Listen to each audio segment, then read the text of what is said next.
real version? Hello, everybody. This is Carl. Carl's going to tell everybody about these broken down turds. We're going to talk about all the problems. Yes, the problems. We're going to talk about the problems and the lessons learned, right? This thing, nothing to say here. It was delivered to the meetup. I bought it.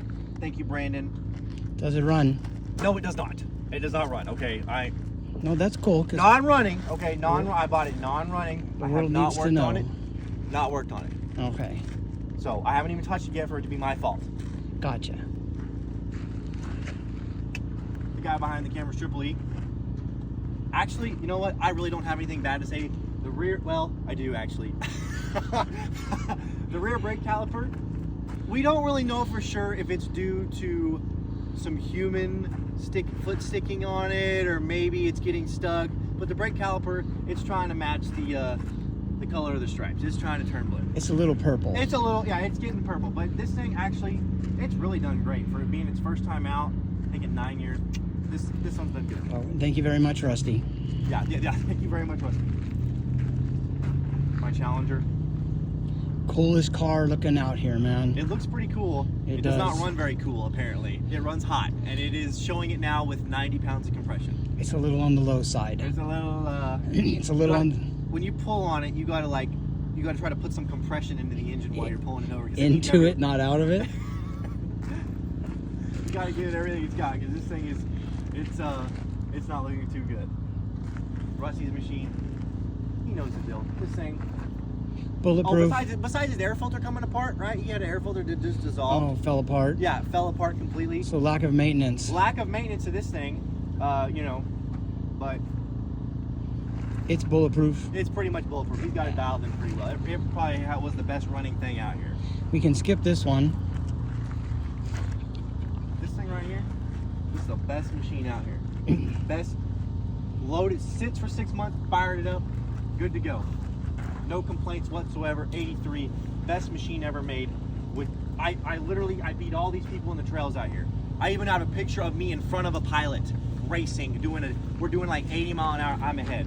Got two pilot links on this guy behind the camera. Okay. This thing right here. Is that a sigh of relief or a sigh of despair? Sigh of despair. I was hoping to sell this thing when I got home, but the transmission drain bolt had different plans and thought I needed to keep it a little longer. So it fell out and drained all the oil out of it, and now I have a junk transmission. So it wants you to spend more money on it. So it wants me to spend a little more money on it. Gotcha. A good deal I thought I had turned into a not so good deal. But that bumper. We like that bumper. Yes. We do like that bumper. Because it kind of looks like that one and that one. This thing, I don't think it ran any under 1100 EGTs. It's getting pretty hot. But hey, the shocks weren't blown out this time. He did have them rebuilt. We had good luck there. This thing pulls. I like this Pilot a lot. I don't really have very many negative things to say about it. It really did. It's an impressive machine. Yep, and Chris Ortman, CW Racing, great job on the engine, man. Yeah. He did a good job. He did a really good job, and it pulls great. Rob's. They did some tuning stuff back and forth, finagled with a couple of things.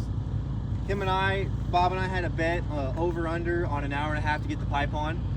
I think I won the over at over an hour and a half. I think they were like pushing 2, maybe 2.5, but he got it on there, and it runs. It runs very good. It runs really good. He's got the smart carb on it, and really no complaints about it either. He ripped this thing around, and it held its own. Robert Hicks machine, 250, hardtail. If he lays this thing over, that gas tank's gonna get a big old dent in it, and it's gonna go. Is that a Triple E cage? I think it's a hooker cage. Hooker? Oh, okay. It's not the kind you find in Vegas. Oh. Not made by them. Different.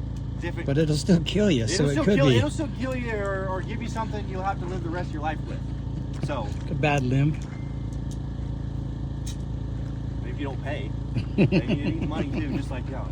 Also, Robert Hicks' machine, really cool looking. I mean, it's got the front suspension on this thing, once he gets his caster problem figured out, this one is going to be amazing. I'm not gonna say anything too negative about it because I did hear it ripping around. He's got it jetted really, really well. I will say that. It has been, I hear it's revving out really nice. Just the sand was so soft this year. So I mean, none of us thought we needed paddles, and we all showed up and we immediately needed paddles. And we figured for February, which it's March 1st now, we figured for February it'd be a little colder. It's 75 degrees. The sun was running about 1400 EGTs, so it is what it is. Dennis Shaw's machine, Stalker. The electric start kits from Joe at Odd ATV are shit. They are absolutely shit.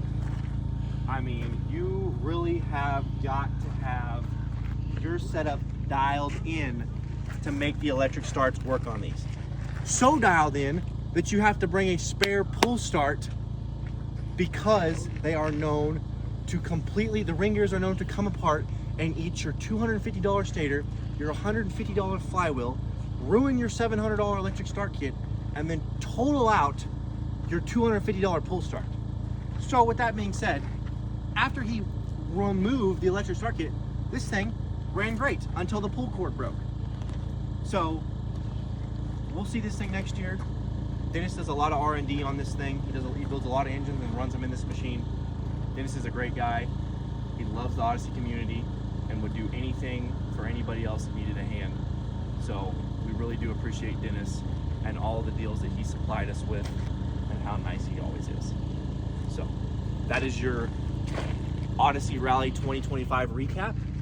We will hopefully see you guys next year with something that runs. And if it doesn't, bring it anyway. We'll put it in the lineup.